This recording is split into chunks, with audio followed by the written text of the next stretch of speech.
সম্মানিত শিক্ষার্থীবৃন্দ, সকলকে আন্তরিক শুভেচ্ছা জানিয়ে শুরু করছি। আজ আমরা সমাধান করব নবম দশম শ্রেণীর সাধারণ গণিত বইয়ের অনুশীলনী 11.2 এর 14 নং প্রশ্নের।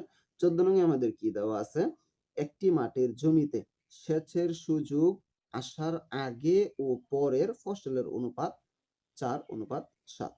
ওই মাঠে যে যে জমিতে আগে 304 কুইন্টাল ধান ফলতো, সেচ পাওয়ার পর তার ফলন কত হবে? মানে একটা মাঠ আছে, এই মাঠে প্রথমে যখন ধান ফলাইতো তখন এখানে কোনো সেচ ব্যবহার করতো না, অটোমেটিক পানি যা আসতো তা দিয়েই ফসল ফলাইতো এবং প্রতি কুইন্টালে কি করতো 304 প্রতি এই জমিটাতে পুরা মাঠে 304 কুইন্টাল ধান ফলাইতো এবং সেচের সুযোগ আসার পরে ফলনটা বৃদ্ধি পাইছে। কিরকম বৃদ্ধি পাইছে? আগে যদি 4 কুইন্টাল হইতো, এখন 7 এই অনুপাতে বৃদ্ধি পাইছে। প্রথমে সেচ আসার আগে যদি 4 কুইন্টাল হইতো, সেচ আসার পরে কত কুইন্টাল হয়? 7 কুইন্টাল হয়। এটা আমাদের বুঝতে হবে। তাহলে আমাদের এখানে বৃদ্ধি পাইছে। আমরা তাহলে কত বৃদ্ধি পাইছে? সেচ আসার পরে মোট ফসলে কত কুইন্টাল ধান বৃদ্ধি পাইছে, এটা আমাদের বের করতে হবে। যেহেতু আমরা এটা জানি না, সেহেতু আমরা মনে করে নিব সেচ আসার পরে জমির ফসলের পরিমাণ কি হবে? আমরা x ধরে নিব। যে মনে করি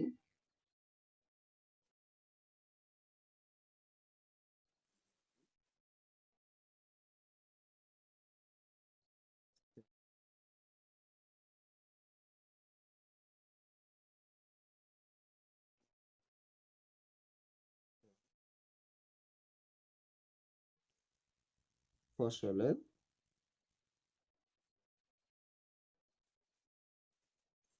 দানের পরিমাণ। আচ্ছা, ফসলের দানের কি কথা? পরিমাণ সমান x কুইন্টাল।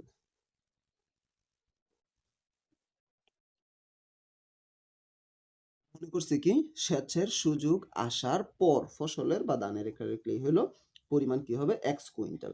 আমরা x কুইন্টাল ধরে নিছি, আর আগেরটা কি ছিল? 304 কুইন্টাল এবং অনুপাতও আমাদের দেওয়া আছে। তাহলে আমরা লিখব যে সেচের আগে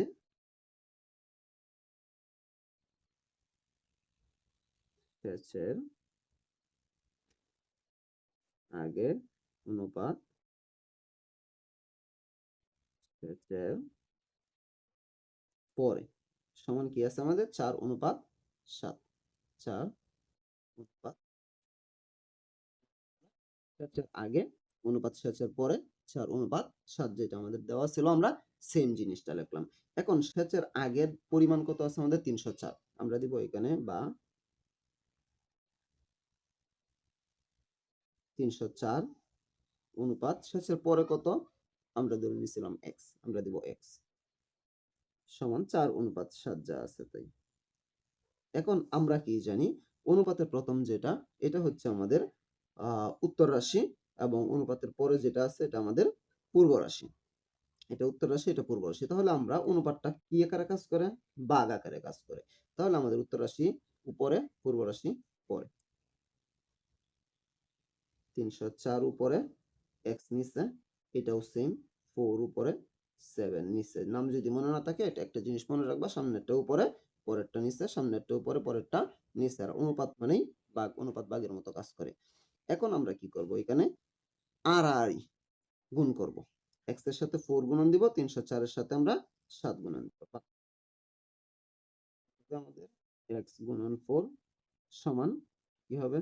304 গুণন 7। এখন এই 4 x এর সাথে কি আকারে আছে? গুণ আকারে আছে। এই 4 যদি x এর সাথে গুণ আকারে থাকে সমানের বাম পাশে, তাহলে ডান পাশে গেলে কি আকারে হবে?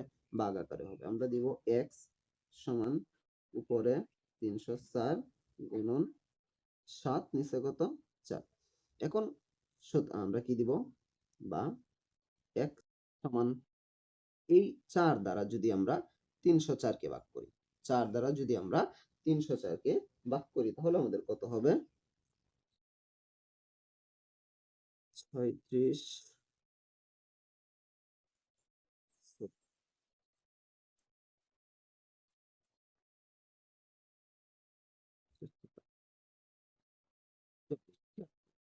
76 কে আমরা এই 7 দ্বারা গুণ দিব।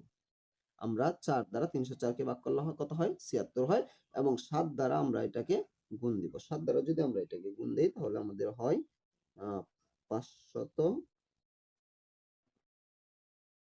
x আমাদের কি ছিল? x আমাদের ছিল সেচ আসার পরে দানের পরিমাণ। সেচ আসার পরে দানের পরিমাণ। তাহলে আমাদের সেচ আসার পরে দানের পরিমাণ কত পাইলাম আমরা? 532 কুইন্টাল।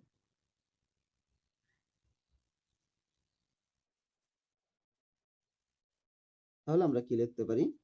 সুতরাং সেচ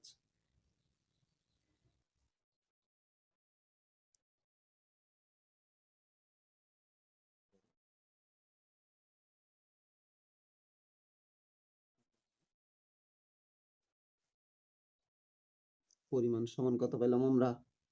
532 কুইন্টাল। 532 কুইন্টাল পাইছি, এটাই হচ্ছে আমাদের উত্তর। আমরা কি করলাম? সেচ আসার পরে ধানের পরিমাণটা বের করলাম 532 কুইন্টাল, এটাই হচ্ছে আমাদের উত্তর। কিভাবে করলাম? একদম সহজ, কিন্তু ছোট একটা অঙ্ক। আমরা কিভাবে করলাম? আমরা মনে করলাম সেচের সুযোগ আসার পর ফসলের পরিমাণ কি ধরছি আমরা? x কুইন্টাল ধরে নিছি, এবং সেচের আগে ও পরের একটা অনুপাত আমাদের দেওয়া আছে। সেচের আগে ও পরের অনুপাত আছে কত? 4:7। তাহলে আগেরটা কত আছে? 4, এবং পরেরটা আছে কত? 7। এটা আমরা ধরে নিলাম সেচের আগে অনুপাত সেচের পরে সমান 4:7। আগেরটা মান বসায় দিলাম কত? 304, এবং পরেরটার মান বসায় দিলাম আমরা যা ধরে নিছিলাম x, এবং 4:7। 304 উপরে x নিচে সমান 4 উপরে 7 নিচে। আর গুণ x এর সাথে আমরা 4 গুণন দিলাম, x গুণন 4। 304 এর সাথে 7 গুণন দিলাম, 304 গুণন 7। এরপরে আমরা কি করলাম? এই x এদিকে রইলো, এই 4x এর সাথে গুণ আছে, ওই পাশে গেলে কি হয়েছে? ভাগ। 4 দ্বারা 304 কে ভাগ করলে কত হয়? আমাদের 76। এখন 76 এর সাথে আমরা 7 গুণন দিলাম, তাহলে x সমান 532 কুইন্টাল। তাহলে সেচের সুযোগ আসার পর বা সেচ আসার পরে ধানের পরিমাণ আমাদের কি হবে? 532 কুইন্টাল। এটাই হচ্ছে আমাদের এইটার আনসার। আমাদের কিন্তু এটাই বের করতে বলা হয়েছিল। আমাদের বলা হয়েছিল সেচ পাওয়ার পর তার ফসল কত হবে? তার ফসল হবে 532 কুইন্টাল। একদম সহজ একটা অঙ্ক। আমি আশা করি আমি বোঝাতে পেরেছি। তারপরেও যদি কারো কোনো সমস্যা থাকে আমাকে কমেন্টে জানাতে পারো, আমি সমাধান করার চেষ্টা করবো ইনশাআল্লাহ। পরবর্তী কোনো ভিডিও নিয়ে তোমাদের মাঝে অবশ্যই আসবো। সে পর্যন্ত সকলে ভালো থাকবা। আল্লাহ হাফেজ।